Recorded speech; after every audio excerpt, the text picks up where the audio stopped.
39 number chapter है ज्वर प्रतिषेध, यहाँ पे बोला गया ज्वर प्रतिषेध। 7 नंबर श्लोक की हिंदी में देखिए आप, 7 नंबर श्लोक के नीचे जो हिंदी लिखी है, फर्स्ट लाइन को हाईलाइट करना। ज्वर आदि उपद्रवों से युक्त पुरुष का जो व्रण है वो कृच्छ साध्य है, क्योंकि व्रणी पुरुष के ये उपद्रव कष्ट साध्य माने गए। फिर 8 नंबर श्लोक लिखा है ना, 8 नंबर श्लोक में लास्ट वर्ड है रोगानिक राट को हाईलाइट किया आपने, रोगानिक राट। नेक्स्ट लाइन में 9 नंबर श्लोक में रुद्र कोप अग्नि संभूतम को हाईलाइट किया, और सर्वभूत प्रतापी ने, ये 3 वर्ड आपने हाईलाइट किए, ज्वर के लिए बोले गए हैं क्या, रोगानिक राट है, रुद्र कोप अग्नि संभूत है, और सर्वभूत प्रतापी ने, ये 3 वर्ड आपने हाईलाइट किए, ज्वर के लिए लिखे गए। आप चाहो तो पेज के बॉटम पर लिख लीजिए नेता रोग समूराट है, नेता रोग समूराट, नेता रोग समूराट, ऐसा वायु के लिए बोला सुश्रुत ने। निदान स्थान है जो, उसके फर्स्ट अध्याय में बोला था वायु के लिए नेता रोग समूराट है, और यहाँ पे ज्वर के लिए क्या बोला गया, रोगानिक राट, रुद्र कोप अग्नि संभूत है, सर्वभूत प्रतापिन है। फिर 10 नंबर श्लोक में देखिए क्या बोलते हैं, जन्म आदो निधने चेव प्रायो विश्यति देहिनाम अतः सर्व विकाराणाम अयम राजा प्रकीर्तिता को आपने हाईलाइट किया। ज्वर के लिए बोलते हैं कि जब आदि होता है, जब बच्चा जब पैदा हो रहा है, जन्म हो रहा है या मृत्यु हो रही है, उस टाइम पे मनुष्य में ये प्रवेश जरूर करता है ज्वर, इसलिए इसको क्या बोला गया, सभी रोगों का राजा बोला गया, सर्व विकाराम आमे राजा प्रकीर्तिता। फिर देखिए आप 13 नंबर श्लोक में, 13 नंबर श्लोक में ज्वर के सामान्य लक्षण में आपने फर्स्ट लाइन में हाईलाइट कर सकते हैं, स्वेदावरोध संताप सर्वांग ग्रहम तथा, स्वेद पसीने का अवरोध होगा, स्वेटिंग नहीं होगी पेशेंट को, संताप होगा, और सर्व अंग ग्रह सभी अंगों में जकड़ाहट होगी, ये ज्वर का लक्षण बोला। नेक्स्ट आप आ जाइए 14 नंबर श्लोक में, 14 नंबर श्लोक, पेज नंबर 216, 216, उस पे बॉटम में लिखा है ज्वर के भेद 8 भेद माने गया, मतलब जो वात आदि दोष है उनसे अलग अलग वात पित्त कफ, फिर उनके जो त्रिदोषज है वो, और द्वंद्वज बोले गए हैं, जो द्वंद्वज उन एक एक दोषों से, सन्निपातज और फिर आगंतुज एक, तो इस प्रकार से 8 ज्वर के भेद बोले गए। नेक्स्ट है जो ज्वर है उसकी संप्राप्ति बोलेगी 15, 16, 17 और 18 नंबर श्लोक में। आप देखिए जो हिंदी है ना 18 नंबर श्लोक के नीचे, इसमें हिंदी की 6th लाइन,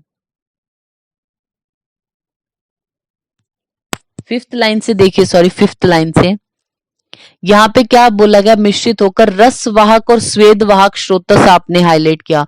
ज्वर में आपको स्रोतस याद होने चाहिए, इन्वॉल्व कौन से होते हैं, एक तो रसवाह स्रोतस और एक स्वेद वाह स्रोतस जो है वो अवरुद्ध होता है, ये आप हाईलाइट कर लीजिए, रस और स्वेद वाह स्रोतस।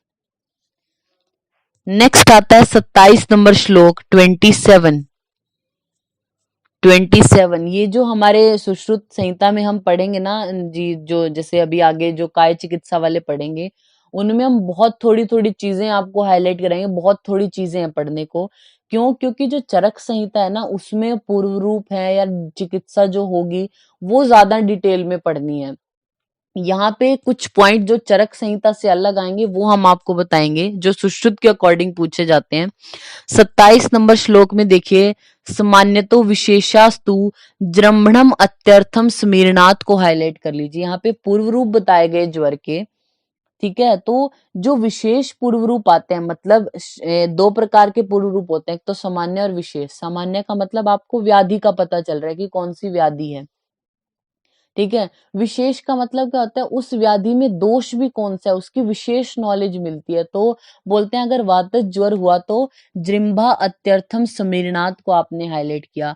अगर वातज ज्वर है तो पेशेंट को इन लक्षणों के साथ साथ जभाई ज्यादा लेता है, जृंभा अत्यर्थम हाईलाइट किया। फिर पैतान नैनो दहा को आपने हाईलाइट किया। अगर पित्तज ज्वर होने वाला इन फ्यूचर पेशेंट को तो उसके नैन में दहा ज्यादा लगेगी उसको। और कफान न न अभिनंदती यानी जो अन्न है, कफान न अन्न अभिनंदती, कफ आधिक्य वाले को खाना खाने की इच्छा नहीं होती। याद रखने तीनों के विशेष जो पूर्व रूप हैं ये वातज, पित्तज और कफज ज्वर के सुश्रुत के अकॉर्डिंग पूछे जाते हैं। वातज में जृंभा, पित्तज में नयन दहा और कफ में क्या होगा, अन्न की अभिलाषा नहीं होती, खाना खाने की इच्छा नहीं है। फिर अब इनके बोले गए हैं लक्षण दोषानुसार। 29 नंबर श्लोक है जो 29 नंबर श्लोक में सेकेंड लाइन में निद्रा नाश करके लिखा हुआ, उसको हाईलाइट कर लेना, निद्रा नाश। वातिक ज्वर में बाकी क्या है, ज्वर होगा विषम रूप से आएगा, पेशेंट को गला आदि सूख जाएंगे, मुख का स्वाद जो है वो गात्र मतलब व्यरसता हो जाएगी, स्वाद नहीं आएगा कोई। निद्रा वाला इंपॉर्टेंट है, निद्रा नाश लक्षण मिलता है वातिक ज्वर में। फिर आप आइए 31 नंबर श्लोक में, 31 में बोला है वेगस तीक्ष्णो अतिसार है, अतिसार होगा पित्त ज्वर में। और निद्रा अल्पत्वम को हाईलाइट किया आपने, निद्रा अल्पत्वम, निद्रा अल्पत्वम, पित्त ज्वर में निद्रा अल्प हो जाती है, वातज में तो निद्रा नाश ही बताया। फिर देखिए 33 नंबर श्लोक में 33 में गौरवम शीतम उत्क्लेशो रोम हर्षो, अति निद्रता को हाईलाइट कर लीजिए, अति निद्रता।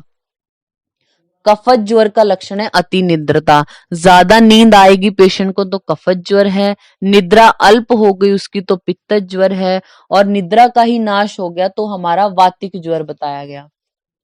नेक्स्ट आइए आप 37 नंबर श्लोक में, 37 यहाँ पे सन्निपातिक ज्वर के लक्षण बोले गए हैं, तो इसको आपने हाईलाइट किया, निर्भुग्ने कलुषे नेत्र, जो नेत्र हैं वो क्या होंगे, कलुषित दिखाई देंगे। कर्णो शब्द रुगान्वित है, जो कर्ण है उनमें शब्द होगा और वेदना होगी। प्रलाप है श्रोतांसम पाक को हाईलाइट किया, प्रलाप करेगा पेशेंट और श्रोत्सों में पाक होगा। कूजनम चेतना प्रचुति को हाईलाइट किया, कूजन करेगा यानी कंठ से आवाज अलग आएगी, मतलब शब्द आपको एग्जैक्ट नहीं पता लगेगा क्या बोल रहा है लेकिन आवाज करता है पेशेंट। और चेतना प्रच्युति यानी चेतना का नाश, ये लाइन हाईलाइट किया आपने पूरी। निर्भुग्ने कलुषे नेत्रे, नेत्र कलुषित हो जाते हैं, कुटिल हो जाएंगे। कर्ण में शब्द आवाज सुनाई देगी पेशेंट को और पेन होगा, प्रलाप करेगा, श्रोत्सों का पाक हो जाना, और जो कूजन करेगा और चेतना का नाश हो जाना। नेक्स्ट हमारा बताया गया 39, 40 और 41 में सन्निपातक ज्वर विशिष्ट भेद बोलते हैं। न अति उष्ण शीतो अल्प संज्ञो, यानी रोगी के शरीर में ना ज्यादा उष्णता होती है ना अधिक शीतता। भ्रांत प्रेक्षी हत स्वर है, भ्रांत अल्प संज्ञो, संज्ञा अल्प होगी। भ्रांत पेक्षी हत स्वर है यानी भ्रांत प्रकार से पदार्थों को देखता है, जैसे भ्रमित सा है। हत स्वर है, स्वर नष्ट हो गया है। खर जीवा को आपने हाईलाइट किया और शुष्क कंठ को हाईलाइट किया, उसकी जीवा खर बिल्कुल रफ हो जाएगी, खुरदरी हो जाएगी, कंठ बिल्कुल सूख जाएगा। स्वेद मीण मूत्र वर्जित, शस्त्रो निर्भुग हृदय, भक्त द्वेषी हत प्रभा को आपने हाईलाइट किया, भक्त द्वेषी खाने से द्वेष करेगा। हत प्रभा, प्रभा हत हो जाएगी।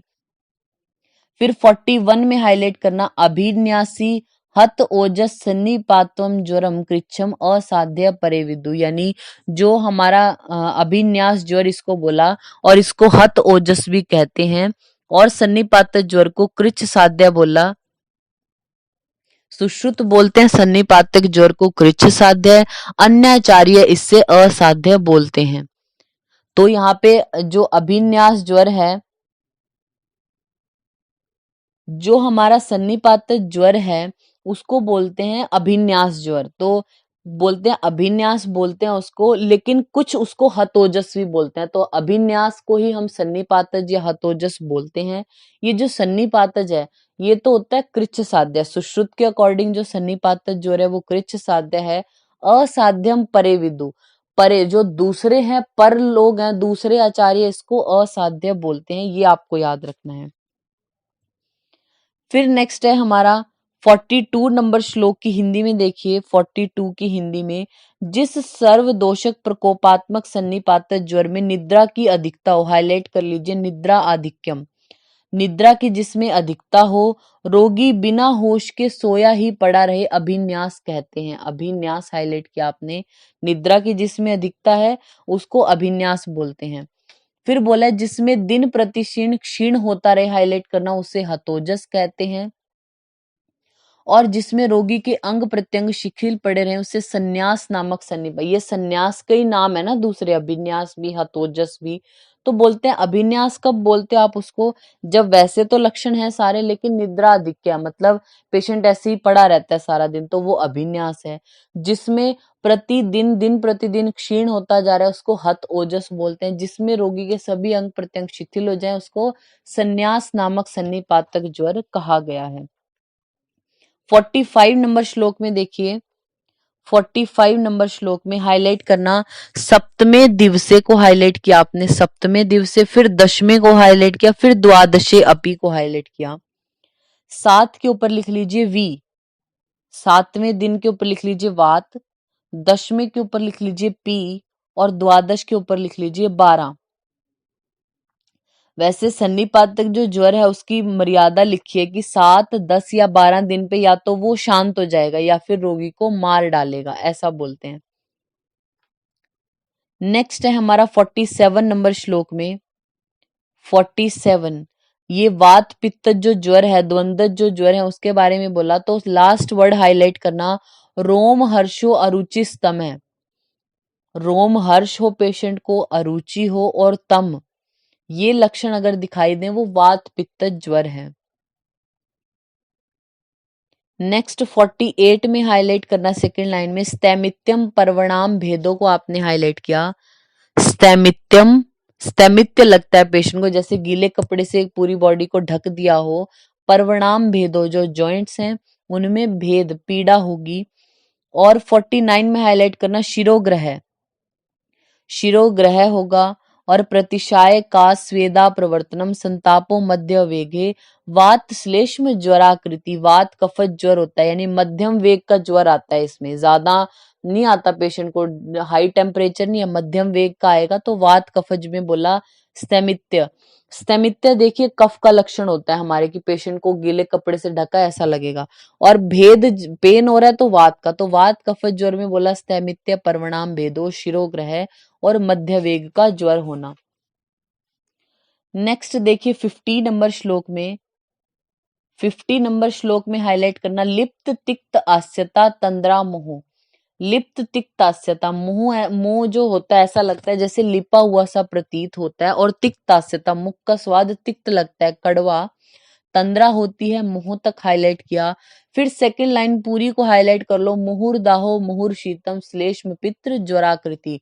कभी तो पेशेंट को ऐसे लगेगा कि जैसे गर्मी लग रही है, बहुत ज्यादा दाह होगा, कभी एकदम ठंड लगने लग जाती है। तो ये वर्ड हाईलाइट कर लो, मुहुर दाहो मुहुर शीतम श्लेष्म पित्त ज्वराकृति। और लिप्त तिक्तास्यता, ये भी जो हमारा पित्त कफत ज्वर है उसके लिए बोला। नेक्स्ट 52 नंबर श्लोक में, 52, यहाँ पे हिंदी में देखना, हाईलाइट कुछ नहीं करेंगे, विषम ज्वर के बारे में बोला सेकंड लाइन में। कफ स्थान के विभाग अनुसार यथाक्रम सतत, अन्य दुष्क, तृतीयक, चतुर्थक, प्रलेपक ज्वरों के बारे में अब ये बताएंगे। 53 नंबर श्लोक में आइए, 53 की हिंदी में, 53 पेज नंबर 228, 228 पेज नंबर पर क्या बोलते हैं, दोष गति जन्य ज्वर। उर प्रदेश में स्थित दोष एक अहोरात्र में उर प्रदेश से अमाशय में जाते हैं और दूसरे अहोरात्र में अन्य दुष्क को उत्पन्न करते हैं। नेक्स्ट है हमारा 54 में, प्रलेपक ज्वर के बारे में हाईलाइट करना, तथा प्रलेपको गया शोषी नाम प्राण नाशने को हाईलाइट कर लीजिए, शोषी नाम प्राण नाशक। और दुष्चिकित्सा तमो को हाईलाइट किया आपने, यानी प्रलेपक जो ज्वर है वो शोष यानी राज्यक्षमा के रोगियों के लिए प्राणनाशक होता है और इसको दुष्चिकित्सा बताया। फिर बोलते हैं ये आप देखिए 56 में, 56 की सेकंड लाइन में देखिए, आगंतुर च अनुबंधनो ही प्रायशो विषम ज्वर है। विषम ज्वर जो होता है उसमें प्राय आगंतुज अनुबंध होता है, ये बोलते हैं।